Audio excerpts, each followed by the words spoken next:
The Carolina Panthers welcome in the Arizona Cardinals at Bank of America Stadium on Sunday afternoon. Two 1-2 teams in the NFC trying to avoid a 1-3 start. Who will do it? We'll talk to Alex Clancy here for another edition of the Locked On Panthers and an NFL crossover Thursday. You are Locked On Panthers, your daily Carolina Panthers podcast. Part of the Locked On Podcast Network. Your team every day.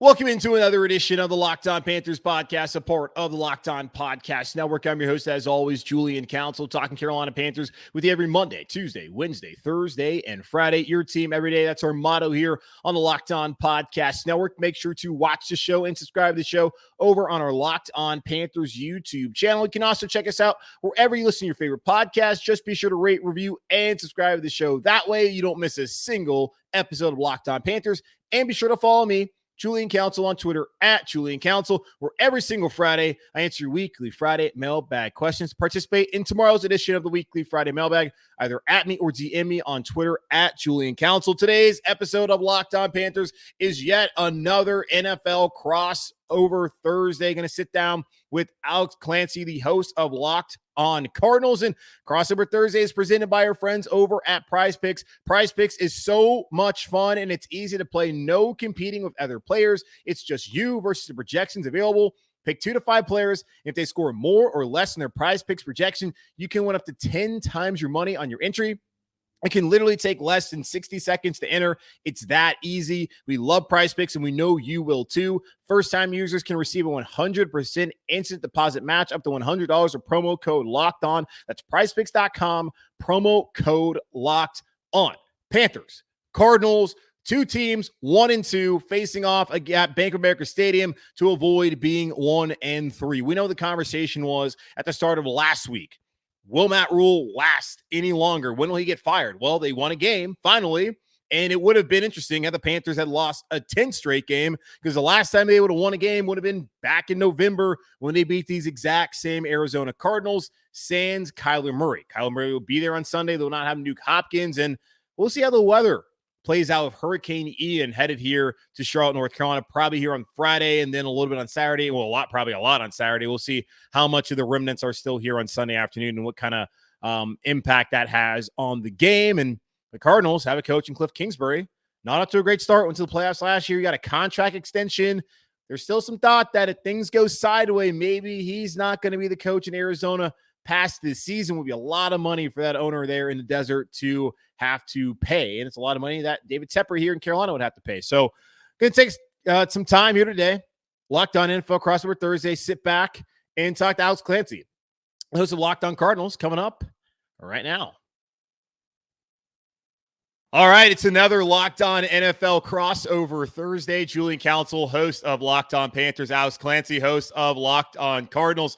Panthers and Cardinals, two 1-2 teams playing Sunday afternoon at Bank of America Stadium in Uptown Charlotte. Alex, how you doing, man? You know, I'm fine, except for the fact that I have no idea what the team that I covered is at all. Oh, like, you I have too? no idea. I'm hurting. I'm struggling to find a definition of what the Arizona Cardinals are. Well, we know what their record is. It's the same record as the Carolina Panthers entering this week, where it's it's a big game for both of these teams to get on the right track, where the Cardinals 1-2, Panthers 1-2, different ways they've gotten there. Carolina losing 2 close games in the first 2 weeks against teams that they thought they should have beaten in the Cleveland Browns with a backup quarterback in Jacoby Brissett. And then week 2 against the Giants team, who was not supposed to be one of the better teams in the NFL this year. And they're off to a 2-1 start after losing on Monday Night Football. In Arizona, great comeback week 2. But after that, there's a bunch of blowouts in week 1 against the 49ers, or not the 49ers, but against the Chiefs. And then last week losing to the Rams. So heading into Sunday's matchup, what is the biggest storyline for the Arizona Cardinals as they prepare for the Carolina Panthers?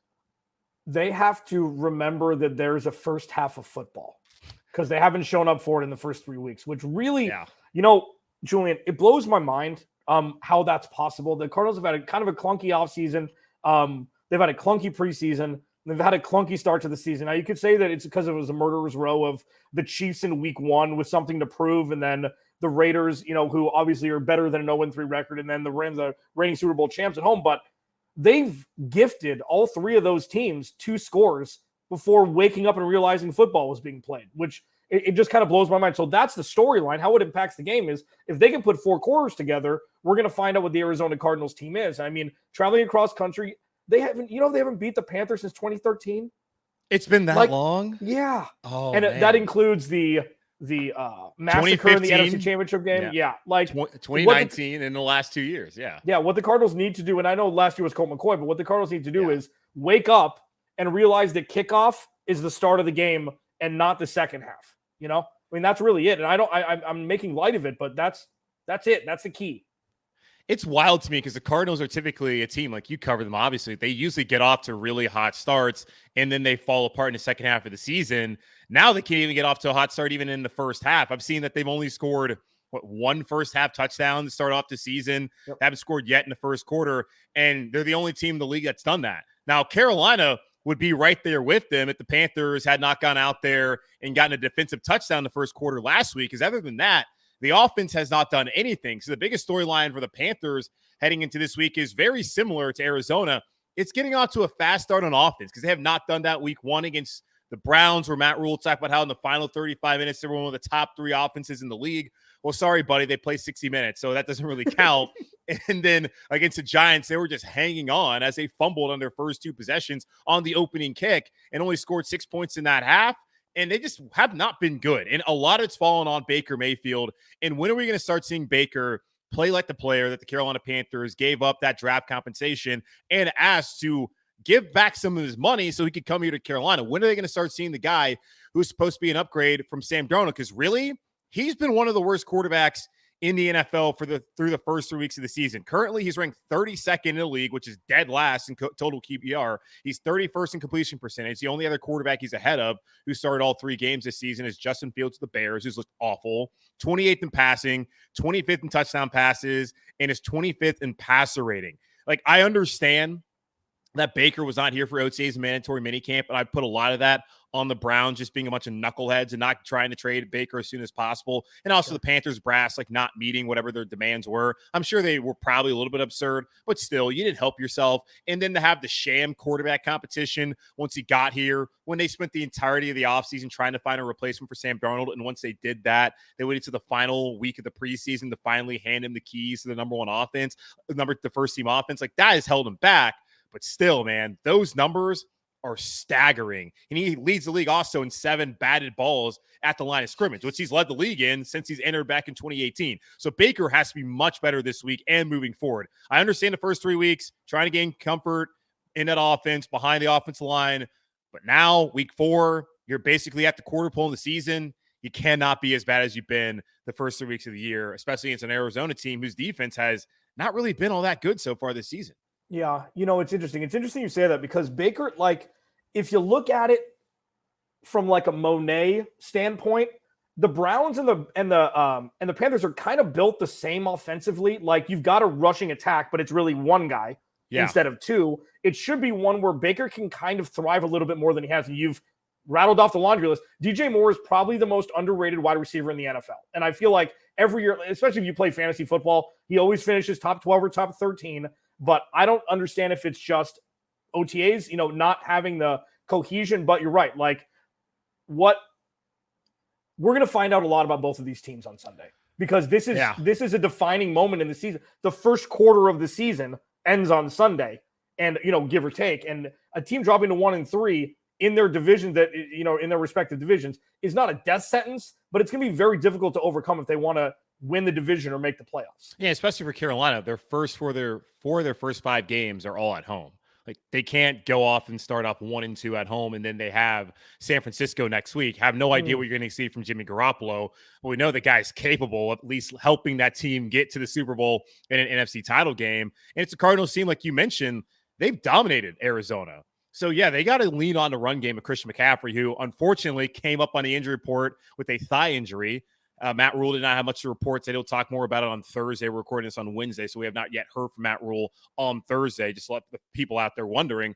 So that could be a concern. If McCaffrey's not healthy to go on Sunday afternoon. So two offenses that clearly need to figure things out heading on Sunday. And like you said, Alex, going to learn a lot about both of these teams as they try to avoid a 1-3 start. And Arizona's team that was a playoff team last year. Carolina's a team with a coach, I think, like Kliff Kingsbury, who really needs to win this year, or he might not have a job come Black Monday in the NFL in January. Isn't that funny? And we're going to talk about a lot more through this crossover podcast, but like they did it different ways. So the Panthers brass gave Matt Rhule the Bill Self, you're going to be the head coach forever contract, it seems like. But they give him 7 years? 7 years, like $60 million, yeah. So which is more outside the box, but not in a good way?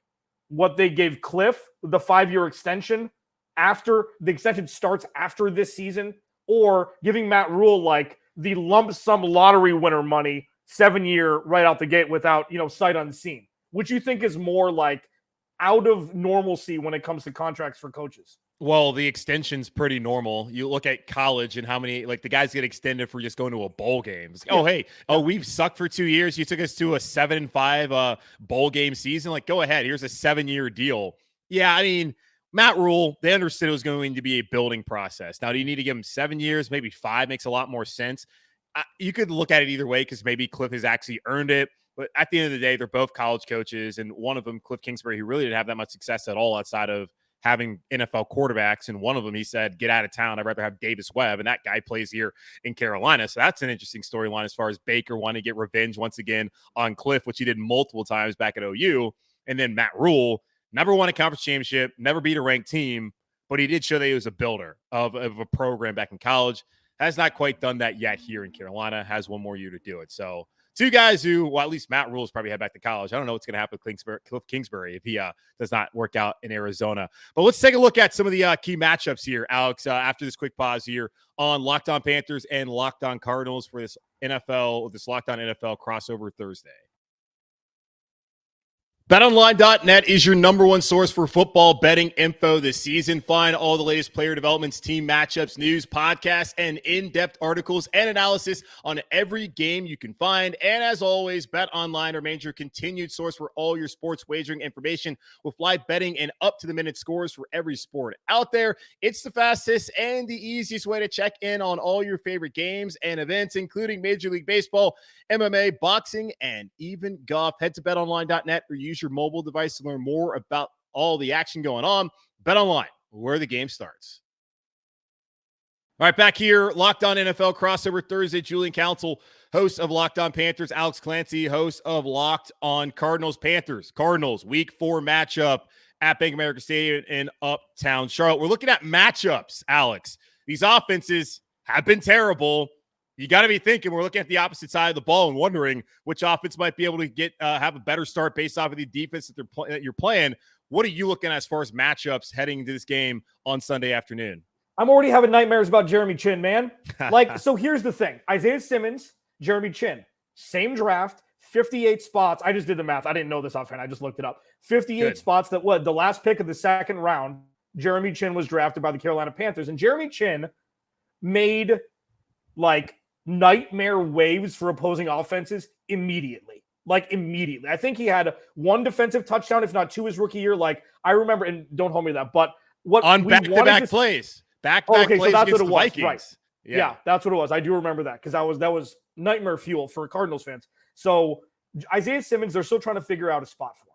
Okay. Jeremy Chinn, he makes his own spot. He's that hybrid linebacker safety role that you see Derwin James play. He's definitely a different player than Derwin James. He's big, and Isaiah Simmons is still kind of a lost third-year player on the defense. What I'm looking for matchup-wise is Kyler Murray, Kliff Kingsbury, and scheming around Jeremy Chinn and the front seven.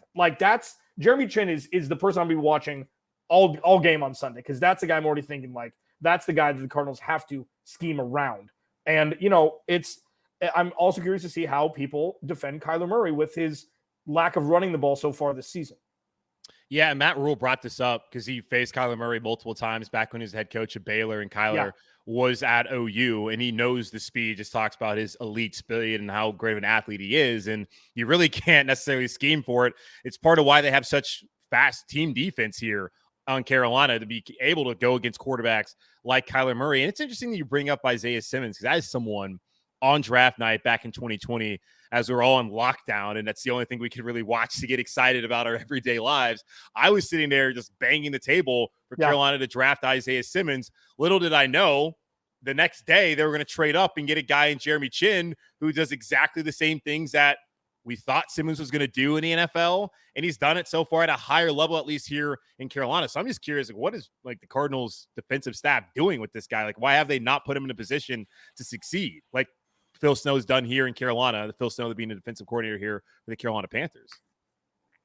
That's interesting to me, man. Yeah, well, it is, because the thing is, like, there's so many connections here. That's right, because the Panthers drafted Derek Brown a pick before Isaiah Simmons in the 2020 draft. Derek Brown was a guy that would have shored up the defensive line for the Cardinals. He's played well, I guess you could say, in Carolina. It's okay.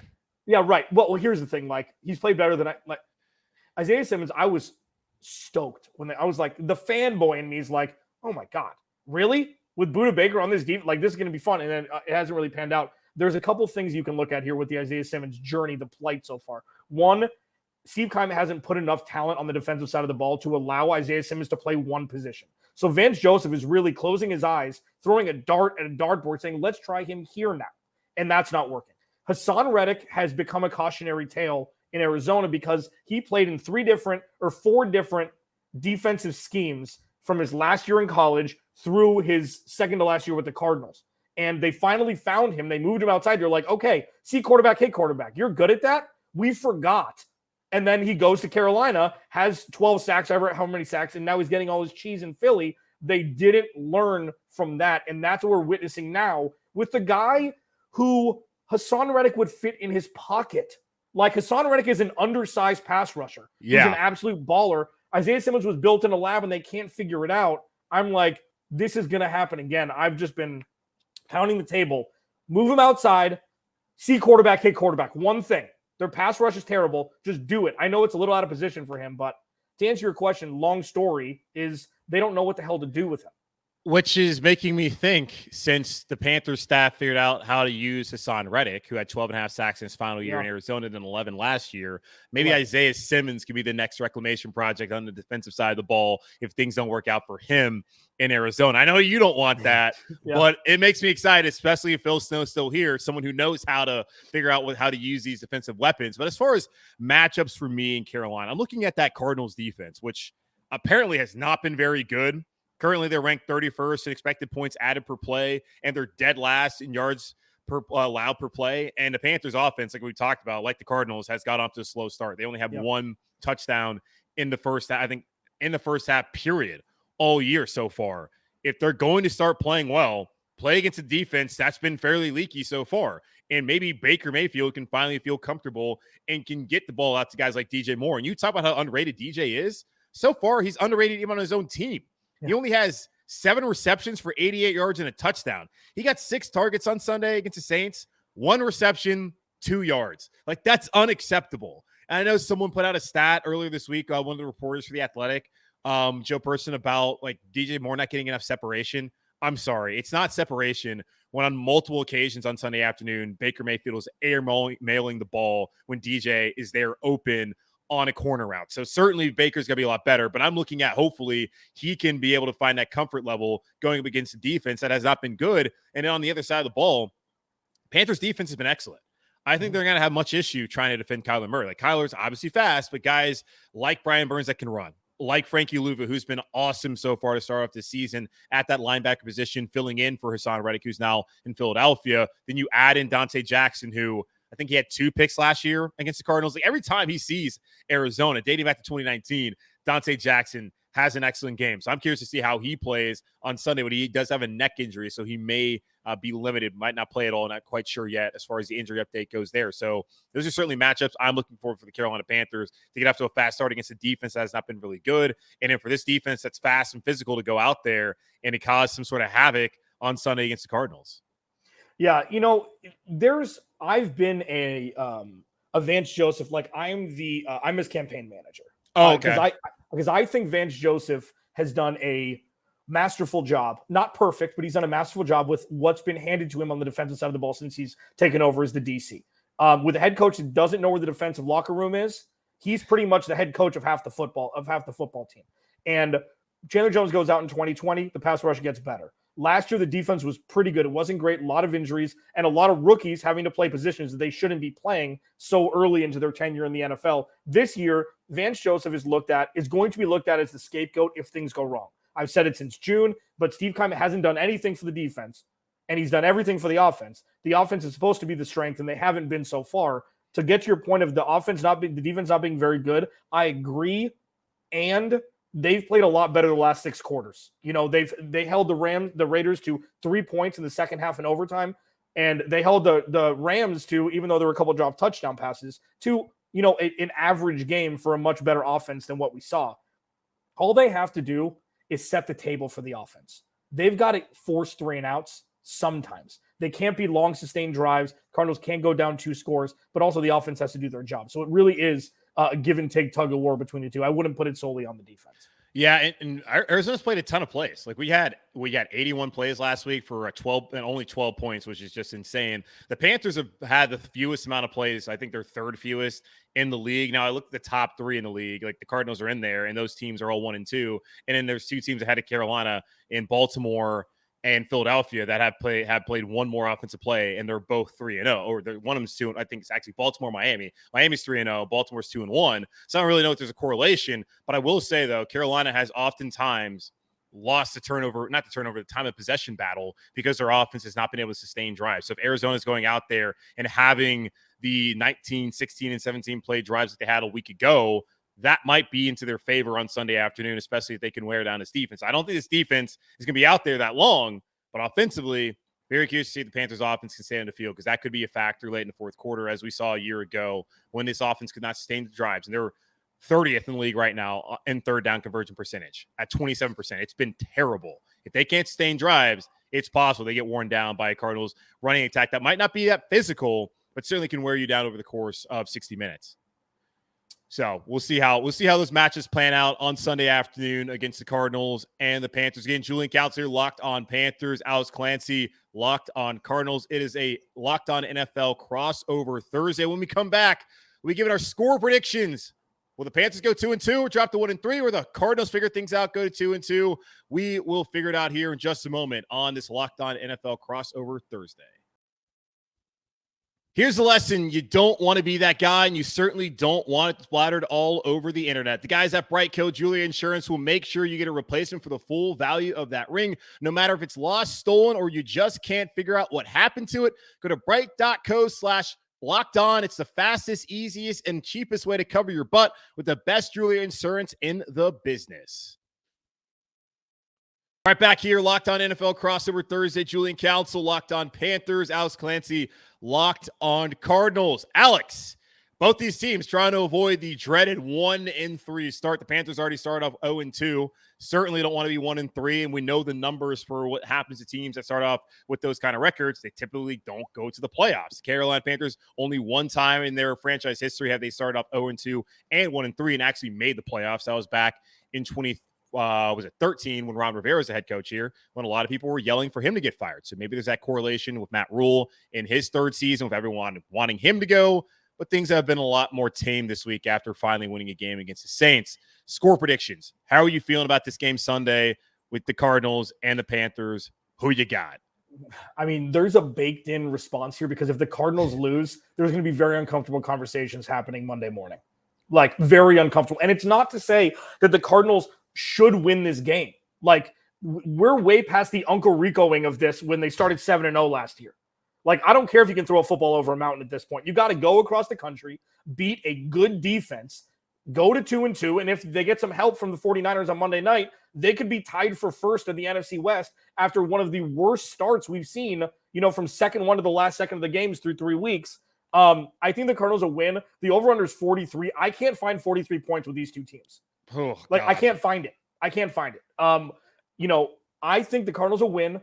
I think it'll be like 17-13. It's going to be ugly. And, Yeah, but I'm not confident in that. Like, if Carolina wins, I'll be like, how they win is almost as important as if they win from a Cardinals perspective.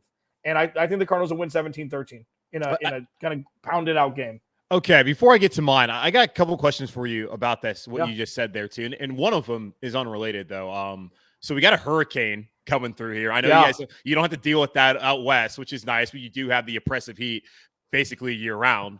And I guess you don't do the whole daylight savings time thing. So I don't ever know what time it is out in Arizona. But hey, we have oppressive heat here too. We have the humidity, which is awful. And I've been to Arizona. I don't believe in the whole dry heat thing. Like when it's 110, it's 110, man, buddy. It's hot. If the rain is still here, how much does that change potentially the outcome for you as far as Arizona and what they want to do game plan wise offensively?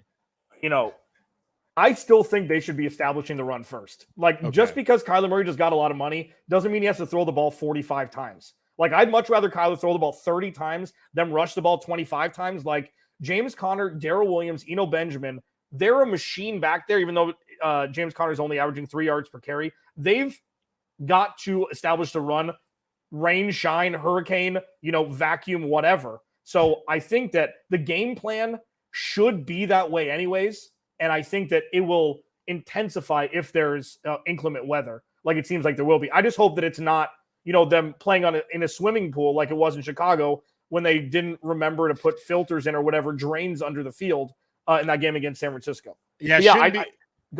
It shouldn't be an issue here in Carolina. I think most of the rain is supposed to come Friday and Saturday, might still be a little wet. They have an MLS game the night before, and it's field turf here in Charlotte, where they have to have the NFL lines also painted on. So that's going to be goofy looking for Saturday for the MLS game, but then those yellow lines will be off as far as the MLS soccer field goes. So the field should be fine. The good thing is they don't play on grass, at least for this situation. Most people would rather them still play on grass, especially the players. And we saw what just happened up in New York with Sterling Shepard and all the numbers that come out about those kind of injuries.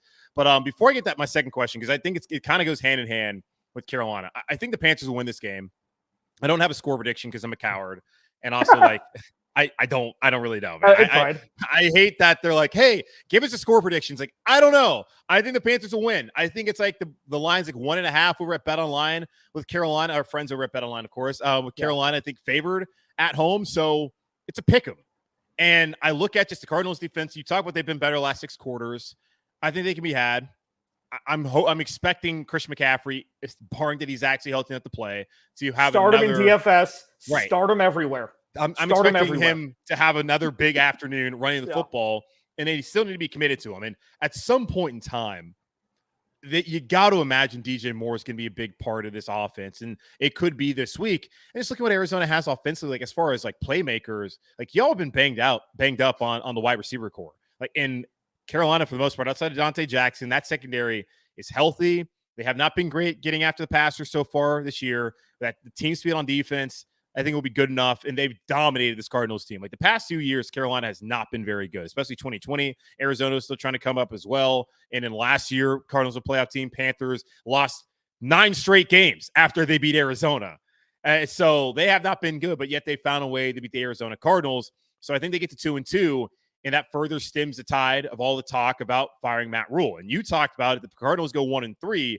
It's going to be a tough conversation there. And it's going to be a tough conversation for me as well on Monday. Like, I don't know how you felt, but I was relieved to sit here on Sunday afternoon recording Monday's episode and not have to talk about, oh, do we fire the coach now? Like, how much longer does the coach last? Like, it feels like for the loser of our game, we're going to be having very similar conversations as far as like the head coach and how much longer before the guillotine falls on his head and he's out of town.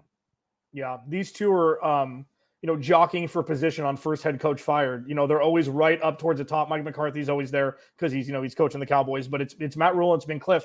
And the interesting part is like, I don't think it's going to be Kliff. If somebody were to get fired midseason, it's going to be Vance Joseph, because that's how Steve Keim set up this self-fulfilling prophecy of overload the offense, negate any sort of real talent on the defense that you bring in. You have your scapegoat. It's not going to be Kliff. It'll be Vance. And I've been calling this since the beginning of training camp. I'm like, or the beginning of the offseason. Like, this is going to happen if the Cardinals regress. It's not going to be Kliff, because Bidwell is too egomaniacal